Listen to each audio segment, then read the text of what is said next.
महानगरपालिका निवडणुकीमध्ये मनसे टाळीसाठी भाजपकडे हात पुढे करणार आहे का अशी चर्चा आता सूत्रांनी वर्तवलेली आहे।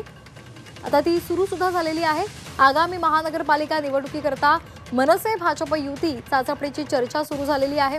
लोकसभा आणि विधानसभेमध्ये शिंदेंच्या नकार घंटेनं मनसेची युती होऊ शकली नव्हती अशी सूत्रांकडून माहिती मिळाली आहे। मात्र आता महानगरपालिका निवडणुकीमध्ये युतीची चर्चा आणि युतीतील इतर बाबींवर वाटाघाटी करण्यासाठी मनसेकडून एका टीमची नेमणूक केली जाणार आहे। मनसेच्या पहिल्या फळीतील नेत्यांची टीम सध्याच्या राजकीय स्थितीचा आढावा घेईल आणि त्यावरून युती संदर्भात अंतिम निर्णय घेतला जाणार आहे। तर मनसेच्या या बैठकीमध्ये नेमकं काय घडलेलं आहे, काय चर्चा झाली आहे पाहूयात।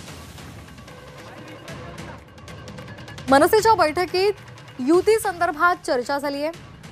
महानगरपालिका निवडणुकीमध्ये मनसे महायुतीकडून टाळीसाठी हात पुढे करणार का हे पाहणं महत्त्वाचं ठरणार आहे। आगामी महापालिका निवडणुकीसाठी मनसे आणि भाजप युती चाचपणीची चर्चा आहे। लोकसभा आणि विधानसभेत शिंदेंचा नकार असल्यामुळे मनसेची युती होऊ शकली नव्हती। विधानसभेमध्ये मनसे आणि शिवसेना एकमेकांविरोधात लढल्यामुळे दोघांचंही नुकसान झालं।